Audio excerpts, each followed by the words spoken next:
Hello, this is the front desk.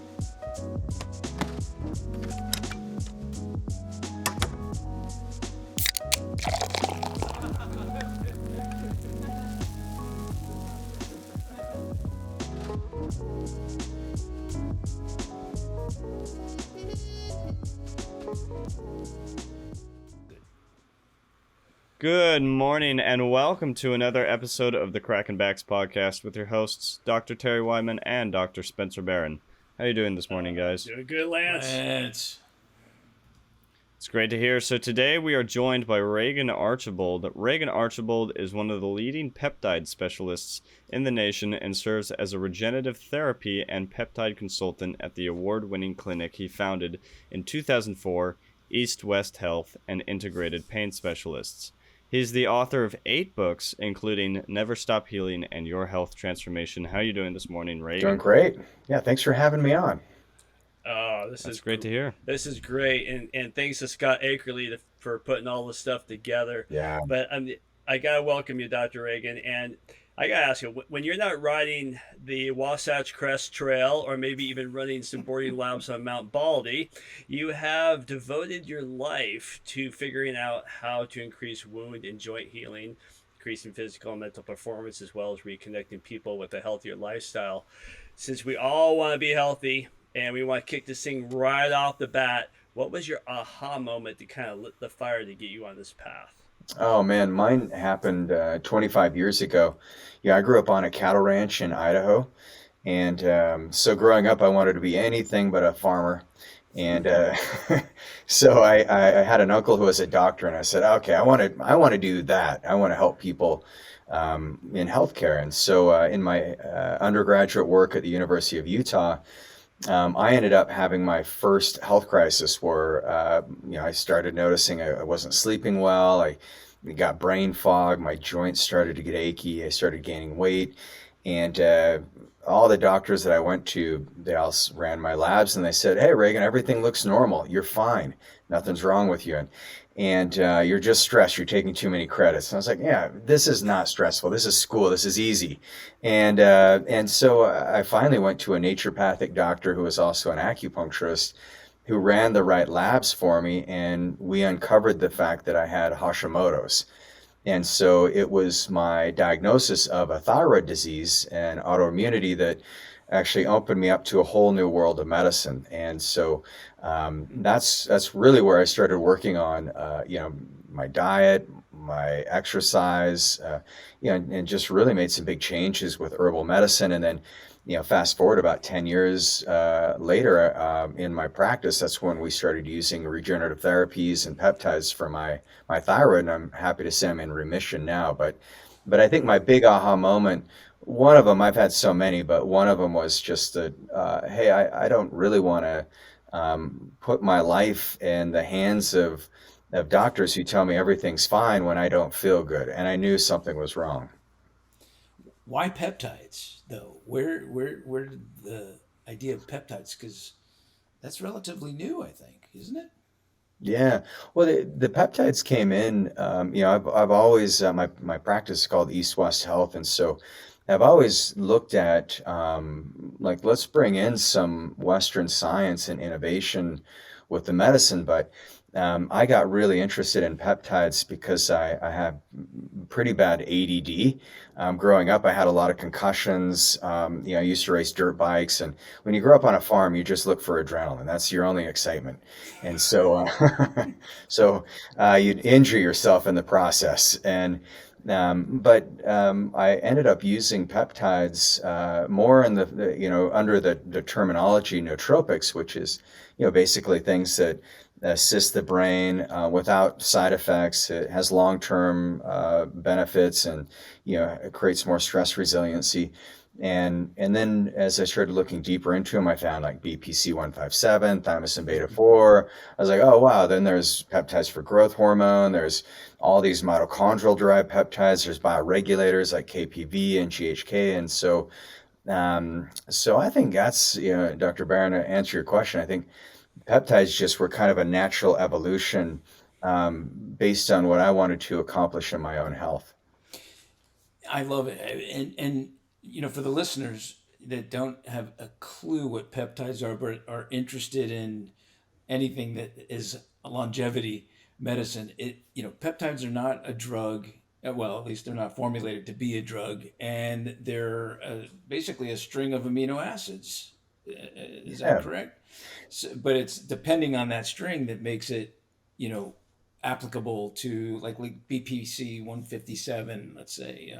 There seems to be a lot of benefits. But my question to you is that, anything that I've read about it, it's all animal studies. Usually rats have incredible, like improved tendon healing, axon repair, in the brain. And so how do you feel about all that investigational published work and its application to the human being?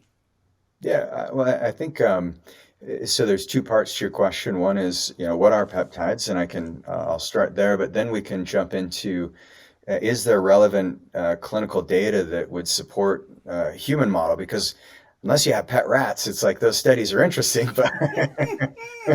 but yeah, for your mice, if you happen to sever their hepatic portal vein, BPC will actually heal it in 7 days versus not. So That's I'm like you. I thing. don't, That's from the what's farm. that? That's a farmer thing, right? We do the have. rats and the farm. Yeah, we'll heal them. Yeah, Yes. they have no place on the farm. Actually, we're pretty brutal to them. But Yeah. so you vegetarians out there, you may there's some reality to what happens to the rodents when we plow the fields, but we won't get into that. so let's. So in the what peptides are like, they can be considered enzymes. They can be hormones because they're transporters. But really, what peptides are is if you think of the hardware as like the cells and the DNA of the cells, the software is the messaging that comes out of the cells. Peptides are just the software. It's just the communication pathways back and forth in the cell. If you think what messenger RNA is and microRNA. These are folded proteins, and the way the proteins are folded dictate the expression that's going to happen in the DNA of the cell. And so we can take a peptide like GHK copper, and what GHK will do is go in there and clean up the expression of the DNA. So it's like going on and turning on the lights in your house that need to be turned on and turning off the lights that you don't want turned on. So peptides are a beautiful way of causing cellular expressions in expressing health specifically. In my opinion, they're safer than most supplements. Most supplements, people don't realize that half of what you're taking in a supplement is not what you're reading on the label. There's fillers and other garbage in them. So you got to be real careful. And I know you guys are very, cautious about how you source them. Our patients who come in with their suitcase full of Walmart supplements, it's like it's far more dangerous than peptides. Peptides right now, if you think about what the benefit is it's an easy way for you to get a really clean genetic expression in your body that will mitigate massive amounts of health. And so when it comes to the clinical trials, here's what a lot of people don't know. A lot of people will give me this and they'll say, oh man, but it's only animals and rats. And I jokingly said, well, if you have pet rats, then it's really good. The research is solid. But from a human study perspective, there's actually been about 700 peptides sequenced. There's probably 7,000 that exist. And of those, 286 have been FDA approved to treat specific conditions. So there's actually a lot more human clinical trials that have been studied than people ever reference, because a lot of the peptides that we use are some of those that still haven't gone through the phases of FDA trials. So an example would be like tesamorelin. Tesamorellin's a growth hormone releasing peptide. And tesamorelin was researched, I believe it was 2012 or 2013, is when it got its third phase of the clinical trials and FDA approval for lipodystrophy in HIV patients. So it shrinks belly fat in those patients who have that. And the pharmaceutical name is Agrifta. But of course, they put a drug affinity complex on it, which creates more side effects. And I think the pharmaceutical companies, they realize there's a lot of power in peptides, and they've funded most of the studies, or the universities that get funding pharmaceutical companies are all profits. So they're a smart business model because they take the research out of the universities and use that. But anyway, but they have researched a lot of these peptides in clinical trials, like Agrifta, or like thymosin alpha-1, or like Ozempic or Wegovy, or some of these GLP-1 agonists. And so now they've gone through and received full FDA approval. We just happen to use them and prescribe them from a compounding pharmacy. So, and if you take something like Agrifta, which the average cost is about $5,000 a month, we get that cost down about 95% when you just get it compounded from a pharmacy. So, yeah. So I don't know if that answered your question, but Oh, in a big way. Yes. Yeah. There, I see now that there's so many different formulations, or so many different peptides. I guess the one I'm most familiar with that I've heard about is the BPC yeah. 157. Can you share why that has become the holy grail in the midst of all these peptide combos? Well, I think because it's one of the most pleiotropic peptides. So it comes from the gastric secretions, and actually in the past, the way that BPC 157, the way we made it was, they would literally take human gastric secretions, and it's what our body makes. So it's a very powerful peptide because it's got regenerative properties. So I've injected it in a rotator cuff tear for myself and helped correct that. We've had hundreds of patients who've corrected tendonitis and epicondylitis and all types of things with BPC. So that's one of the exciting things about it, because it stimulates nitric oxide production. And as you guys know, nitric oxide is what creates better vascularity and health in the tissue. The other thing it does is it does improve some of the stem cell signaling factors. So it turns on your body's own stem cells, especially if you use it with thymosin beta-4. And but then you take another look at it and you say, well, it comes from the human gastric secretions. What does it do for the gut? And with the gut is where it's really exciting, because it heals Ulcers. leaky gut. Ulcers, colitis is one of the first studies they did. I believe it was in Czechoslovakia. And they actually did human trials, but they won't release it. And I don't know if it's Czechoslovakia now or Czech Republic, I think is what but I think there's some interesting things with BPC 157, where I jokingly said, yeah, if you happen to have a rat with a severed hepatic portal vein, we have the treatment for you. We can save your rat, Brilliant. because they actually did a trial where they took rats and they severed that vein, and the one group of rats had BPC 157 in their water, and the other group of rats just had water to drink. And the group that only had water to drink, they became jaundiced, really sick within a week, and most of them were dead within 10 days. All of them died within 2 weeks.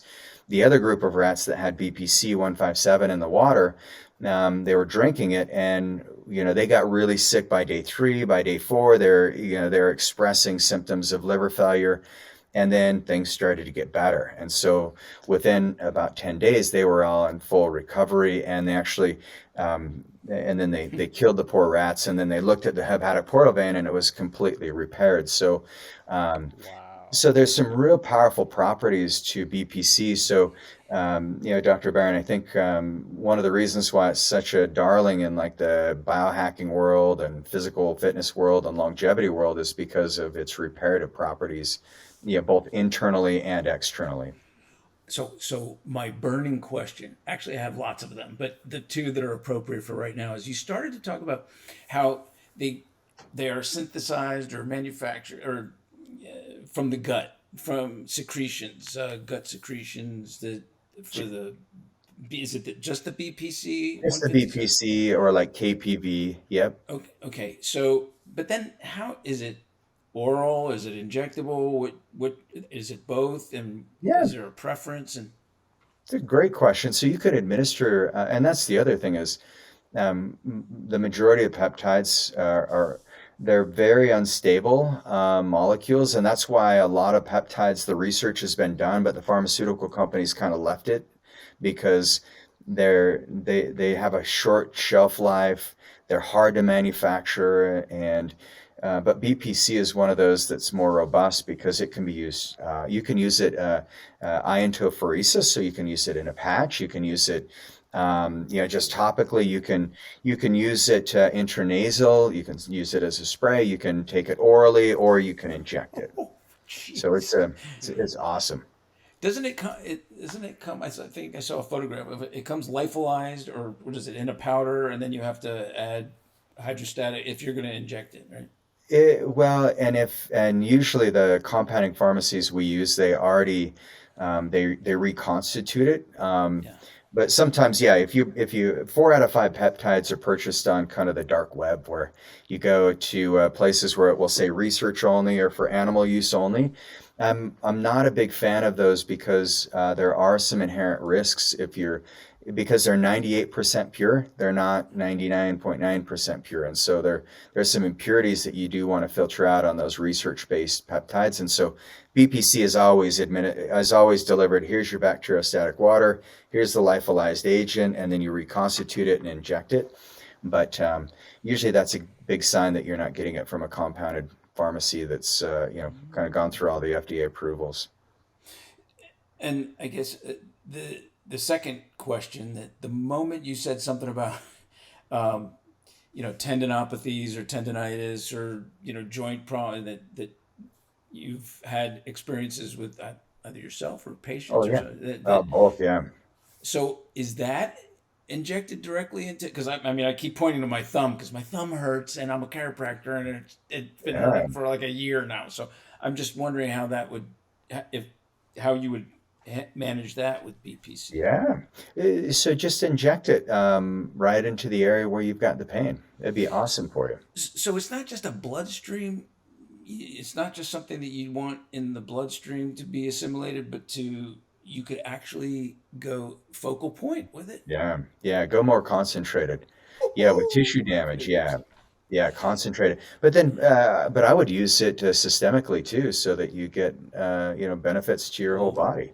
Yeah. Yes. Goodness knows I need that. But anyway, so is there, well, I guess, obviously the obvious next question would be, do you suggest where to get it? Do you have relationship with a compounding pharmacy? Do you have? Oh yeah, we are probably we prescribe more peptides than almost any clinic in the United States. So we work with some of the best manufacturers who have the amazing peptides, and yeah. So and we work with people all over. I'll call you after. Yeah. Go to your website. I can help you. I can help you get the Yeah. right stuff. Yes, because the wrong stuff is pretty easy to find. Whoops. The wrong stuff is pretty easy to find, but yeah, the right stuff is what you need. I mean, do you find, like you mentioned earlier about, people come with supplements from Walmart in their thing? Do you find now that this whole peptide is becoming a hot topic that every company, do you foresee people buying their peptides from Walmart and it's filled with crap and fillers, and it has the label that says BPC 157 on it, but it's really not a very good product? Are you starting to see some of that? We see it in the cosmetic world a lot. Because peptides for the face and the skin, the hair, that's been pretty well popularized. And I've talked to some of my pharmacists, and they're very skeptical of it. And when they've actually tested these structures, because peptides, it's the way that you structure the amino acids, and it's kind of like the difference between having a house built with a really good foundation versus, we didn't quite backfill it in the left corner. It might sag later on. It's just you're not getting the same energetic expression. And so, they're finding that people are buying peptides that there's actually not a similarity of, like, you buy BPC 157 and they're like, we don't even know what amino acid sequence that was. It didn't register on in our cytometry. So, So yeah, so I think it's something that, we'll probably see more of that in the future, because peptides are just there. It's a tidal wave and it's just in its infancy. But I think as it goes along, the FDA's, they've been very in favor of peptides as long as there's not, crazy claims. They're kind of fall in this gray area where it's like, all right, well, we don't have all the studies on it, but it's generally considered safe, is kind of their stance on it.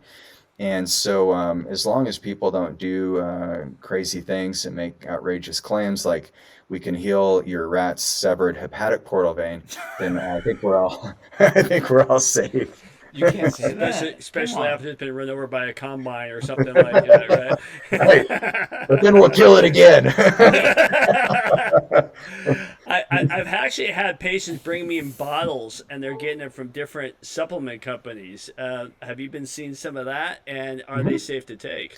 Yeah, so there's certain supplement companies that are making it, and they do a really good job. Okay. Yeah. Now, you said that there are oral formulations, but then aren't they unstable in the stomach due to gastric juices, even though that's where they came from? Well, and that's where there's only a handful of peptides that do well orally. So, and people get really, I've had so many patients who they've been working with, like their concierge doctor, functional medicine doctor for years, and their functional medicine doctor learned about BPC 157 and just kept them on it forever and never looked back. And it's like, well, there's actually so many other peptides that are like way better, and depending on what you want to do, because one of the reasons I got into peptides is because I've got multiple clinics and multiple doctors that I was trying to get them to see the value of it. And so I have a group called Go Wellness where I train other doctors on peptide therapy, and I bring in scientists and researchers, and it's really fun. But I did that because I wanted to get out of that mindset that peptides, you want looking at peptides to treat a condition versus looking at peptides to optimize health. And so I think the worst thing you can do is just say, well, BPC 157, who doesn't need that? Well, actually, if you keep someone on it for a month and then cycle them off and then put them back on it a few months later, but in the meantime, you're working on different pathways with other peptides, you're going to get a 10 to 100 times better response in the body's health than you would if you keep someone on the same peptide over and over and over again. It's kind of like if you adjust somebody every single day of their life for the rest of their life, their back is going to be far less responsive, and you're not going to get the same impact on that chiropractic adjustment. Nice. Same thing. Yes. Okay. I studied before I came on, so. Well, good thing. Want to butter you guys up. Unfortunately, he's called Spencer out, so he's going to have to now change the way he does things. Because I just adjust C1. That's all I did. On everybody. Very gentle touch. Right. But a big pop, so we can get a lot of followers. Yeah. On Instagram, right? Good. Well, let me ask you. First, I have two. Again, I have so many questions are just pouring out of my head. That's why I'm quiet. I just sit back as he just jabbers. Oh, you and I could talk, Terry. I mean, yeah. Prescription? Are these prescription or yeah? How does that? This is the big difference. If you're not getting it from a prescribing physician, I think you're running the risk of having first of all spending a lot of money, because peptides that you can buy on different websites that are available online without a prescription are very expensive. So first you run that risk of not getting what you're paying for, and then there could be some side effects, some dangers to it as well by not having properly filtered peptides. But in general, they're pretty safe. But really we want them to be effective, because most of us are using peptides because we want to have unreasonable health at any age. We want to live a long time. We want ridiculous things to happen and we have these ridiculous ideas and outcomes that we have in mind.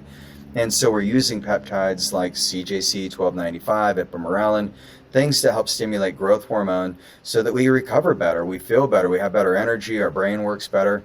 And so in doing so, you want to make sure you're using a pure source, and that's where the prescription is really necessary. And there's not a lot of compounding pharmacies that do it. We've been able to identify a couple of those that have been great to work with. But those pharmacies, they have very strict criteria that they have to follow in order to stay compliant with the FDA. So there's safety in place in the United States that other countries don't have. And there's plenty to be said about any government agency of being ineffective, and the FDA is pretty easy to point fingers at. But in the peptide world, I think they're doing a really good job as far as allowing these compounding pharmacies to make peptides, as long as it's done in sterile environments, safety profiles are high, and so those are the pharmacies that we use that are following the rules. What happens to the body with their naturally occurring peptides with age? What is it that you would need something to supplement with?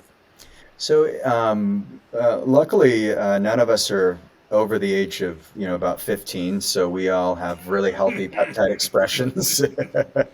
If perhaps somebody who might be older than like 40, well, that's when if you look at our testosterone levels, every decade of life past about 30, our hormones start diminishing by 10 to 15%, and there's different epigenetic factors that can compound that. But in general, by the age of 50, in growth hormones specifically, we're about 50% depleted in growth hormone. If you think of your immune system, which of the 9 hallmarks of aging that has gotten a lot of press over the years, David Sinclair has talked about this, but one of those is immunosenescence. And so our immune system, our thymus gland starts to involute, and so we have a poor expression of white blood cells, and so therefore we become more at risk for cancers and heart disease and things like that.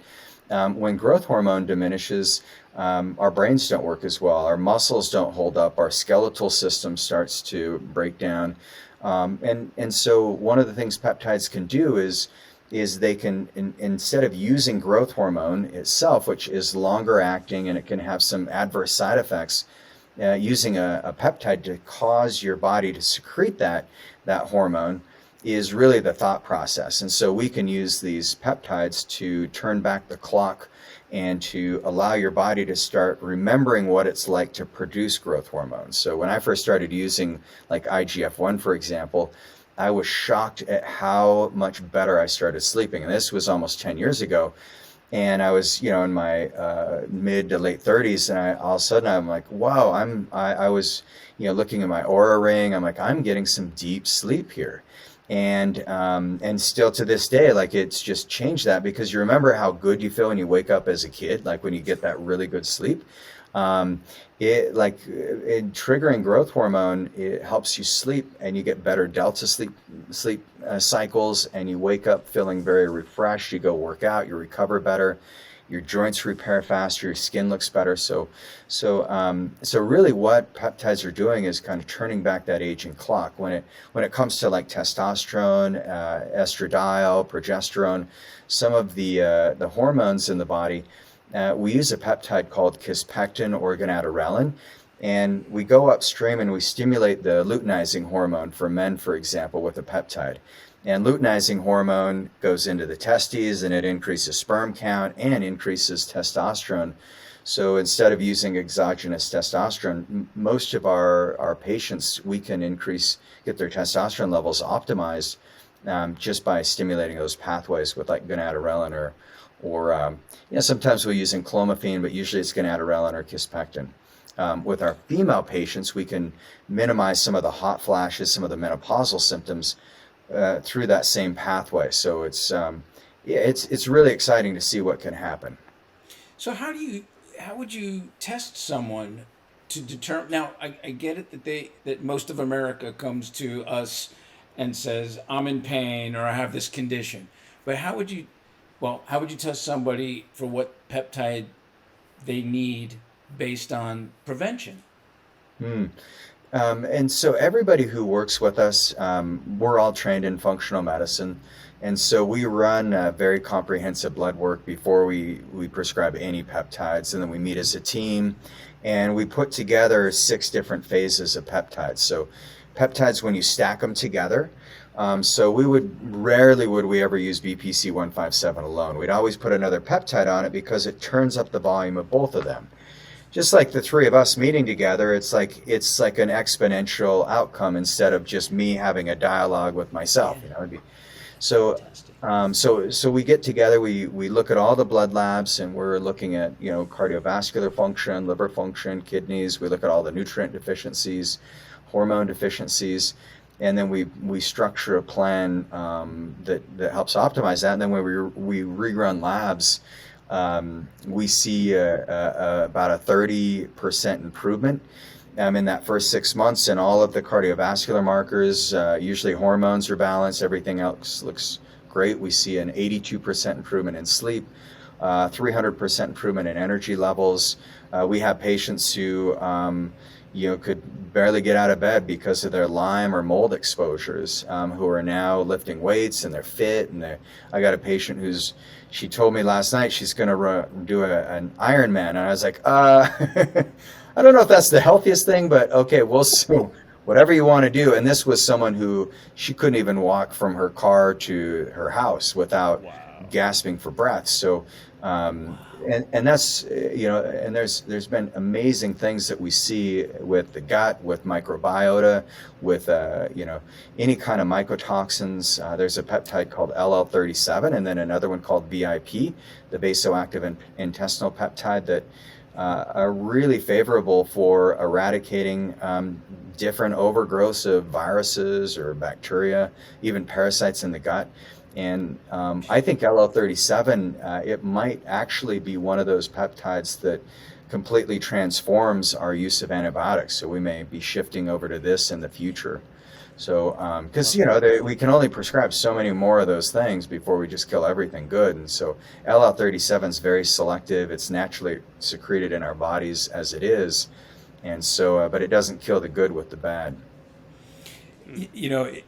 This question would have come up much more rigorously by Dr. Terry if this was a year ago and COVID was still, a big problem in California. Obviously, our governor in Florida has been wonderful about, and so what would you have told somebody a year ago or 2 years ago that wanted to keep their immune system up and prevent, prevent infection or disease? What would you have done?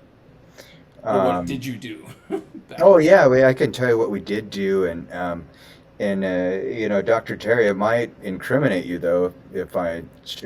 Go ahead. No, Spencer loves to incriminate me, so go ahead.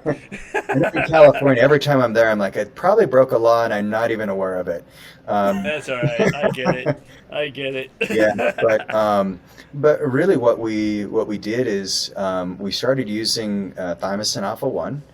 And we saw dramatic improvements. Thymosin alpha 1 was soon all the manufacturers, the compounding pharmacies making it, the FDA, because too many people were vocal about the benefits of thymosin alpha 1, which actually is it's one of those peptides that received orphan drug status for autoimmune conditions. So it seems to be really favorable for like MS. It's actually an adjunctive therapy that makes chemotherapy more powerful as well. And it's a natural secretion from your thymus gland, but too many doctors were getting on Instagram, social media, and saying, "Hey, we're treating the virus at the time with thymosin alpha 1," and so we shifted to ABP7 because it actually has a little more regenerative properties. It's also a thymulin, and that worked just as well, if not better. And then Selenk, which is a nasal spray. Selenk has some antiviral and antimicrobial properties because the sinus cavities is where the virus was replicating, and that's where it became super infectious. And so Selenk had really favorable outcomes for our patients. And then we were using some umbilical cord tissue allografts, and that seemed to work really well. It's using it subcutaneously. So yeah, those are some things we did, along with like lifestyle and diet and stress mitigation. I think I think stress is what compromised our immune systems far more than the virus did. What's Selenk? What is Um, that? Selenk is it's considered a GABAergic. It's a peptide. It's kind of like a natural benzodiazepine. Hmm. So it triggers the release of GABA in the brain, so you feel more connected, more calm. It's an anxiolytic, but it also helps you stay more focused. So it's really powerful, but it also happens to have some antiviral and antimicrobial properties. So this is what I love about peptides is they're pleiotropic, and that's like a fancy word for, they have like multiple benefits. Like it's not just one pathway. Like a drug, that like those small molecule drugs, they work on a singular pathway, and when you shut off a singular pathway, you have to suppress one part of the body to activate another, and then there's going to be side effects. But when it's pleiotropic, you're turning on thousands of pathways, and so then your body orchestrates this beautiful biological event where your body can actually heal. So Selenk is a great one. So far, what we're getting. You said something earlier about conditions. People usually come to us, or they get turned on when they hear, "Oh, this can help ulcers." But I think what you're impressing upon the public that's listening or watching, and that is that it crosses over. A peptide can help ulcers, but it can also help other things or a certain particular one. Is that what I'm understanding? Because Totally. there's Yeah. like a list of things. I even saw Crohn's disease and Hmm. healing bone fractures and herpes viruses and thing. And I thought, man, a peptide can cross over and do multiple things. It can help in Yeah. multiple areas. Well, and when you stack it with two or three, or in my case, I average about 9 a day. Um, then you're targeting so many different areas, but you're turning up the amplitude on it, so you're going to get an Nice. even better benefit. And they appear to be incredibly safe, and especially if they're used properly. The peptide that's the most popular right now is a weight loss peptide called semaglutide. And semaglutide is it's a GLP-1 agonist, and in the clinical trials, it was approved 21, like August of 21, and it was actually almost as effective as bariatric surgery. And so it's so powerful, but it delays gastric emptying, and so you can get a little nauseated if you use too much. So we couple it with BPC 157, and that combination makes such a big difference for our patients on it. So they lose the weight, we get their diabetes reversed. It actually it's cardioprotective as well. So we see in the majority of our patients a lowering of some of the lipid profiles like LDL cholesterol, but the weight loss is just ridiculous. I mean, I have people who have not been able to lose weight, but then now that it's popularized, so many people, you can just go get it online, and then they're just using that, and now there's all these side effects because they're using too much. They're not cycling on, cycling off. They're losing muscle mass with it. So I think there's a right way and a wrong way to do it, but I've found that most doctors are so reductionistic. We want that one agent to tackle the one disease, and we're not willing to let others play in the cat box with us. And so just let all the kids play together, and it works better. I like that. In the world of sports medicine, we hear a lot of PRP and stem cells and stuff like that. Why aren't you hearing a lot more of these doctors doing stuff like this? Because I think it's less side effects and actually more effective. We've trained about 120, 130 different doctors so far, and so I just think that they're busy, they're getting good results. Why mess with it? But I think there's more and more adopting it, and you'll see it more mainstream in the near future. You train doctors to do that? I mean, like us, maybe? Yeah, Is that well, you'd need to have like a prescriptive doctor on your Oh, team, like an MD right, or a nurse practitioner for sure. right, right. But yes, we do.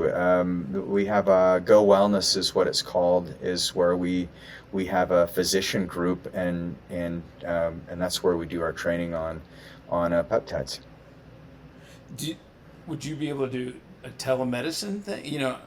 I'm being selfish Absolutely. because I'm asking for me, but it's obviously also for the listening and viewing audience. But a telemedicine thing as well. Uh, 80% of our work is Oh, telemedicine. Yep, it's great. yay! Yeah, so and we work with people all over. We actually have a patient in Singapore, Pakistan, lots in Canada, France, Italy, so all over, even international. That's great. I Now, got so. Oh, go oops, sorry. ahead. No, no, no, no. I was just gonna. I know I can't help it. It's like I'm out of my mind here. We just had a year-end podcast and we talked about which was our favorite for 2022, and I mentioned one in particular, but I think this is for 2023. This is already my favorite one. Well, there's no competition, so it's I don't know if to take that as an insult or a compliment. No, no, no, no. I meant my overall over the No, past 2 years favorite. oh, that's awesome. Well, I really appreciate that. No, I love this. This is great.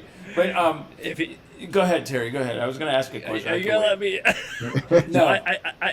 I want to go since he's all going personal and asking. He's gonna fly you out just to train him.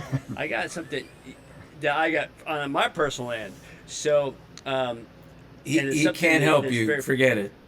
Forget it. You can't. so it's something that you have personal as well. So my wife's her mother has Alzheimer's. Hmm. Her grandmother died from Alzheimer's, and I know you had Alzheimer's in your family Yeah. somehow. Can you, on a selfish thing for my wife and my wife's family, can you talk about? Because you had a statement I read somewhere that your goal is to eliminate Alzheimer's. Yeah. And can you elaborate a little bit about the use of peptides, how it's used, how people that are dealing with Alzheimer's, can you elaborate a little bit on that? Yeah, absolutely. And I've got a book called Your Brain Rejuvenation that kind of talks about some protocols we've used. But when it comes to Alzheimer's or any cognitive decline, the worst time to start treating it is when you have symptoms. Oh, I'm forgetting names. It's like, oh, shoot, well, we probably want to work on your brain far before anything ever shows up. And so, but as far as peptides go, we talked about Selenk. Selenk is a really good peptide because it's neuroprotective. Any kind of nootropic in general is going to have protective properties of the brain, even if you have the genetic variant that would put you more at risk for Alzheimer's, like your wife has. I've got it. The interesting thing though is there's a peptide called cerebrolysin that it works phenomenally well, but it actually comes from pigs' brains.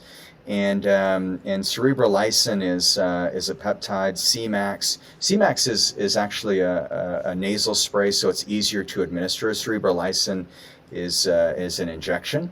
But I think your wife would do really well on those. On even if she could just do Cmax if she didn't want to inject herself. Cmax has been shown to increase BDNF. It also helps with IGF in the brain. It helps with that kind of type 3 diabetes syndrome in the brain where you've got insulin resistance.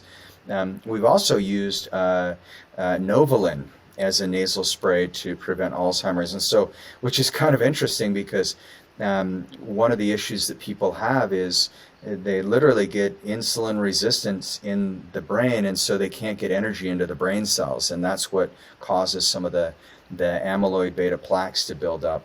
So those are just a few things. And then working on the gut, obviously, because your gut's your second brain. And so increasing the intestinal integrity with like KPV or BPC would be helpful. And then using an agent like LL37 to eradicate any infections or some other things that she can do. But in general, using like Cmax, cerebrolysin, Selenk, those are some really powerful peptides that will help protect your brain. Wow. Yeah, aniracetam is another big one. If you're familiar with the racetam families, phenylpiracetam. There's a whole host of great things she can do, but I would start with the C-Max, Selenk, cerebalysin. Is this conversation in any of your books? Any of your? It's I've got a new one coming out, but I try to keep my books pretty like readable. Yeah. My editor would not let me talk like this in my books. She slaps my mouth. Yeah, Spencer wrote a pop-up book one time and because that's how we have to talk, Yep. and that's Pop-up, he wrote for me. He wrote for me so I can understand. Yeah. I doubt that. Yeah. Do you find the are some peptides for the common person that can't get to an injectionist or they don't trust somebody to inject them, or they don't want to inject themselves? Have you found any orals, or is it for a peptide you almost have to inject it? No, there's about a handful of really good oral peptides that are, actually favorable to be taken orally, and so that's really helpful for some of our patients, like 5-amino-1-MQ for people who are looking to improve their athleticism, improve their, lipolysis to prevent lipogenesis. It's an awesome peptide, one of my favorites, and it's oral. There's BPC, which we've talked about. KPV is an oral one that you can use. Thymosin beta 4, that one can be used orally as well. So yeah, there's some really positive oral peptides. So for an athlete that's kind of like, all right, let me do a little scenario. So you and I are sitting at High West having a nice little cocktail at their distillery, and their midwinter's dram just came out, and we were lucky to procure a bottle. Yep. And so we're sitting there, and all of a sudden this new, Spencer has no idea. See, I'm going to finally say something he has no idea what I'm talking about. And this Olympic snowboarder sits down, and they start listening to us talk, and he or she scoots their little chair a little closer. What is something that you could tell an athlete that would immediately change their life to start doing? From a peptide perspective, Sure. I think that's where thymosin beta 4, because recovery is so critical for athletes. What age is this athlete? Olympic age. So what we're talking So about, like early 20s. 20s, okay. So this is where recovery, thymosin beta 4, BPC 157, and then and I work with professional athletes, and a lot of the peptides just don't they're banned, which is really unfortunate because of the the doping agencies. I get it, but most peptides just help athletes recover faster and repair from injury. So it seems like we want all the athletes on peptides, but if they could take this, if it's off season, I would have them just cycle peptides just like I do with any other patient. Actually, I wouldn't.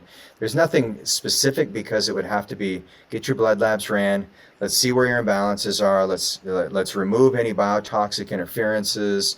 Let's reduce any deficiencies in your body and build those up, and then let's get you on the right peptide pathways and work on the mitochondria. That's where like MOTC is a really powerful peptide for athletes. MOTC is actually like an exercise mimetic. It's one of the closest things that we know of that can give us the same benefits as if we had to miss a day of exercise. But making sure they're taking that, because they'll get better expression of the heat shock proteins, so they'll build muscle faster and recover faster. And then getting them on like 5-amino-1-MQ together with NAD is really good to activate the AMPK pathways, the mTOR, so they're getting good build and good recovery. So something along those lines. But really it comes down to, let's get your blood work ran, Mr. Olympic, and let's see what's going on. And we'll see how much whiskey there has been by looking at your ALT and AST. Well, it's good stuff. So how long will it take? Like see, the problem with your Olympic athletes, especially some of those extreme sports, they have so many chronic injuries because they got hurt so much just climbing that ladder to even get there. Yeah. And so you're going to look at recovery, but you also look at some wound healing. How long will some of these, as we call it, top athletes, how long will it take for them to even feel the effects of it? Will they feel it immediately, a week? Oh yeah, like when you take thymosin beta 4, you'll be questioning if you pushed yourself hard enough in your workout because you're not sore the next day. It's really hard to get past. You're just, when I first started taking it, I'm like, I need to lift harder, and then so you just try to push yourself harder. And one of my favorite peptides for endurance. So if and this is where if it's an Olympic athlete who's doing like more endurance type stuff, like 10Ks or whatever, those I would have them take ARA 290 because that peptide, it works on the EPO pathways in the kidneys, and then it draws more red blood cells from your bone marrow, and so it actually really helps transport oxygen better in your body. And I've actually timed myself every year. You mentioned the Wasatch Crest Trail, and so every year I climb Puke Hill to get to the top, and and that is not a fun climb. And but every year I try to beat my old time, and so it's ARA 290. I got to the point where I was like barely beating my previous record, but then I did ARA 290 this summer with 5-amino-1-MQ, and I was just like 3 minutes faster than I've ever been on that. So that's crazy. so yeah, that would make a big difference for an Olympic athlete. So why aren't you seeing so many? Is it just lack of knowledge that you're not seeing a lot of these Olympic athletes during the off season? But don't they test? Are they these peptides are banned substances? Is that why? In some sporting, yeah, like in the NFL and NBA, and those guys will try to use them. And there's been a couple that have had some mean fines because they try to sneak it in and then they get randomized. So it's banned. But why aren't they using it more in the off season? I'm not sure. I think a lot of the Olympic athletes, like in Park City at least, they're on a very tight budget, and so peptides don't always fall into that budget category. And younger people have a really good outcome with peptides, but it's usually people in their 50s, 60s. They notice an even bigger change because they've let their health go for so long, and now they're like, oh, thank you for turning on that. I forgot that even existed in my body, so they can feel it again. You brought up something interesting. What are costs? Is that because we know like supplements, you can spend $100 or $200. Are these? What is it costs? What is the cost for stuff like this? Yeah, it could. I mean, some peptides are like $50, and I've seen them as high as like maybe like semaglutide is closer to 800 from a compounding pharmacy. But if you look at like Ozempic, when you get the pharmaceutical label on it, then the cost goes up from 2 times greater to almost 100 times greater. Oh, jeez. Is it so? It's less. It would be less expensive coming from a compound pharmacy than it would be from like, oh, my insurance covers it, and so I'm gonna get it prescribed. So yeah, of course. Interesting.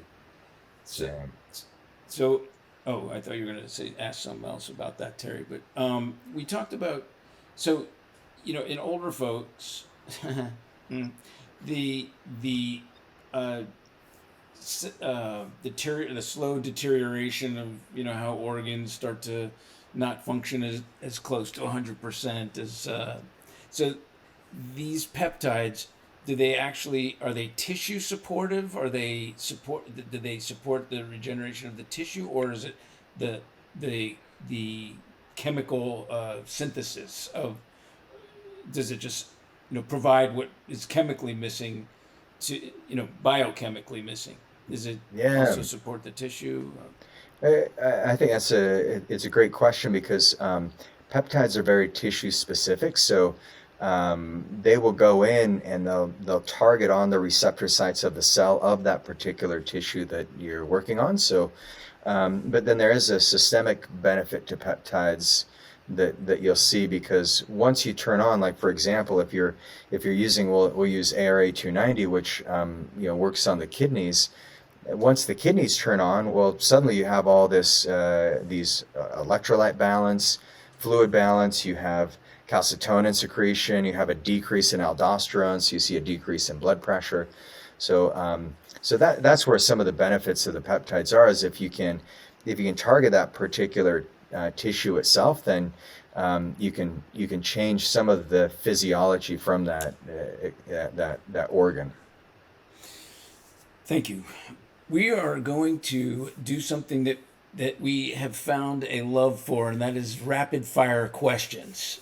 Rapid fire means that you have to answer off the top of your head, usually brief, but we end up getting caught up in asking you to elaborate on it. So we'll give it our best effort.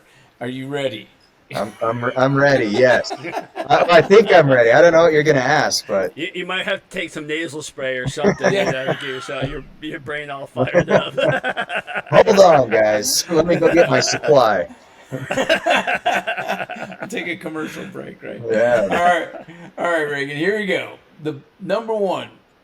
What is the best quick lifestyle tip to get any human being on a better lifestyle plan? Your opinion. Oh, my opinion is cold plunges.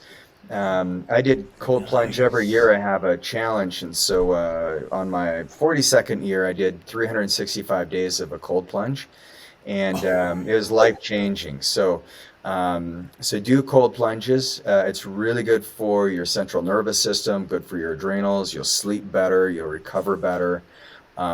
Great for your heart. Everything improves with cold. So you know, Regan, that he's in South Florida, so anything below 74 degrees is considered a cold plunge, right? Yeah, good luck down there. I actually traveled to Florida a couple times during that, and I'm like, I had to use so much ice just to get that bath water cold enough to count. The hotel's like, what do you do? I'm like running back and forth on the hall with a bucket of ice. A cold plunge to me is 60 degrees. Okay. Jeez. So anyway. That's like a bathtub temperature, bud. You're right. All right. Question number 2. What is the one thing a patient with an autoimmune disease needs to change right now?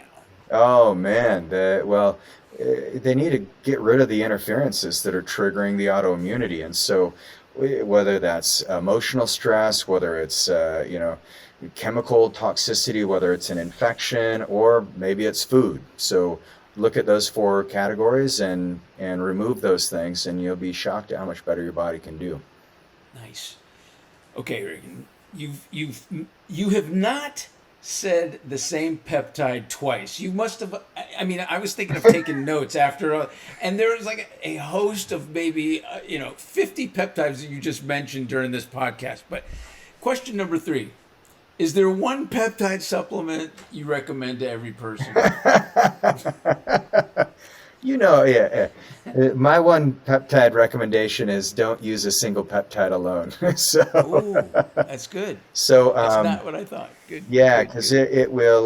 There's no one size fits all, but if just so I can be nice and play along, but sarcotropin is a liquid blend, and it was actually approved. It's called sarcotropin IPA, and it's a medical grade food, but it was FDA approved for sarcopenia. So when the blood vessels get brittle and muscle starts withering and atrophying, it's a big problem because our number one cause of mortality after 65 is you fall and you break a hip. So sarcotropin IPA, it would be the one thing, because it's got multiple things in it. So it's got GHRP2, GHRP6. It's got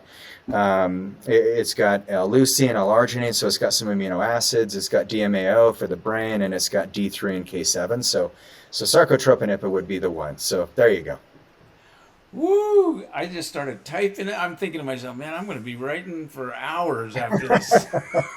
I'll send you my peptide handbook. It's got all these and more. It's got even stuff we haven't covered, and it's very easy to read. Your Favorite podcast, Terry. Favorite podcast right here. I want to be a new man for 2023. Oh, yeah. All right. Question number. Oh, sorry. Go ahead, Terry. I felt something go. building up No. inside of you. Wanted to ask. or Yeah, say. but no, go. You were going to cut me down, weren't you? I No, know. I I just would felt like never do that. That's not my new hack. You know, I'm not okay. gonna cut you down. All right. Go, my love. Speaking of hack, biohack. Question number 4 is your best new biohack tip that you've learned. So I've been using the Catalyst suit, and my wife's a Pilates instructor, so we have a couple reformers at my house. And so from a biohacking perspective, you really get some muscle burn if you stack the Catalyst suit with Pilates. It's awesome. And if you don't know what the Catalyst suit is, I would just recommend everyone Google it. But it's basically you're running electrical current through your body. Yes. You put a suit on. It's really tight. It's uncomfortable. It's wet. It's cold. You're not gonna like it, Dr. Barron. It's too cold. But it shocks the hell out of you. And so when you're trying to do Pilates, you're just like, zzz. So it's a really cool biohacking thing that 20 minutes and you feel like you just worked out 2 hours. Hey, Regan. Right now, I will fly you to Florida, and we're gonna watch Dr. Spencer do a cold plunge and a suit. It'll be the most entertaining thing we've done in 2023. So. I love it.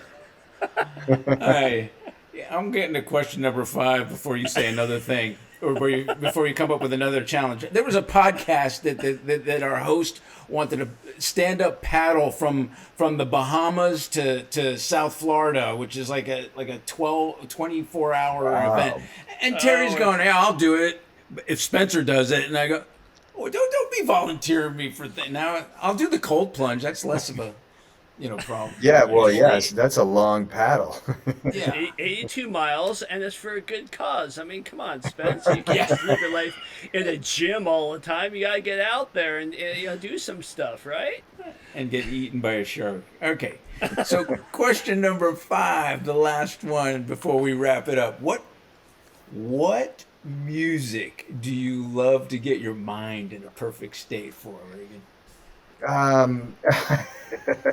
I really like I like rap. I like Kanye West a lot. I know it's controversial, but I'm actually a big Kanye fan, and I think he's totally misread in so many areas. I'm not sticking up for him by any means, but he's an amazing artist. I like his shoes. I like his fashion. Yes, narcissism. You could definitely label him as whatever you want, but he's. I just really dig his music. So sorry, you may not have wanted to ask that one. No. Ask everyone. Everyone who I actually think I think the man's brilliant. So he just get your you guys misunderstood, and Spencer's the rap king. So no way. My favorite, Rick Ross, baby. Rick he's down there in Florida. That's awesome. Yeah. Good. Okay, I knew I liked you guys. So we're cool. Yeah. Even though about an hour ago I found out his dream guy is Ricky Martin. Ricky Martin? Yeah. Okay, for our end of the year podcast, Terry asked me, so what guest would you want on the show? And I didn't even have to think about it. I go, Ricky Martin. And they looked at me like, what's wrong with you? Are you okay? What happened? He was expecting like Arnold Schwarzenegger or somebody, and I go, no, Ricky Martin, man, he's just like the coolest, down to earth. He's super talented, he can dance. He's handsome. He's a family guy, and I wanted to be Ricky Martin. That's it. Oh, okay, got it. Well, now you sit back and let him talk, and then you'll see where it goes. Okay, that's great. Terry, I think you need to wrap this up before it gets any worse. All right, we are going to wrap it up pretty quick because we don't want to hold your time. But I do want to ask you a question because you've been blowing us away for this past hour. I'm going to have to listen to the podcast again and have your book just to try and absorb half the stuff. But you're very cutting edge, and a lot of doctors always say they're cutting edge. Yeah. But the problem is they're reading stuff that's 7, 8 years old, and then they're calling themselves cutting edge. How do you stay cutting edge? And are you doing like experiments? Are you figuring things out yourself? But how do you stay ahead of the curve? What are your tips? I think the biggest thing is just looking at your body as your own laboratory. And so I have patients, I said, well, ask your psychiatrist if he's ever taken those drugs. So I've taken every peptide I've talked about today. I've swam in them, I've lived them, I've experienced what they can do. So I think that's the biggest thing. It was taught to me by one of my mentors, Dr. Maekawa, 25 years ago. And so it's something that I've held true to, just actually living the medicine and being the medicine is how you stay cutting edge, and then always setting bigger goals. I always, if I work with somebody, I said, hey, I want to make your next decade your healthiest decade. Is that a problem? And no, of course, I want my next decade to be the healthiest. Okay, well, it's going to take some massive change then, because you've got the universe trying to recycle you. And it doesn't care what you think, so you have to fight back with your biology. And so in order to do that, if I want my patients' next decade to be their best decade, well, mine needs to be my best decade. So I have to stay on top of that so that I can serve the people who need it most. Well, I got to tell you, man, Regan, we're wrapping this up because I'm on a high right now. I had so much. I think I just drank through a fire hose, man. You just filled me with so much cool stuff. I can't wait to get in touch with you and try everything or whatever you suggest. Oh, appreciate that. Yeah, this thanks. would be great. It's been really fun. I appreciate you guys bringing some humor into it. I've been on too many podcasts where I feel like I can't move, or I can't. Did I offend somebody? I mean, sorry for being human. Yeah. Yeah. Right. Yeah. So you guys are great. So thanks so much. Thanks. And I hope you guys enjoy your new year, and your podcast is amazing. So keep up the great work. Thanks, We really appreciate that, and it's nice to know I have a new friend in Midway now. So when I visit my brother-in-law in Sandy, I am going to be hooking up with you. And Please do. And we'll meet at High West, and I'd love to pick your brain and maybe ride a bike with you or do something fun with you. So I appreciate you, and I appreciate your fun and keep doing what you're doing, because you're helping a lot of people out there. Oh yeah. Yeah. Thanks, guys. Appreciate it. Great stuff.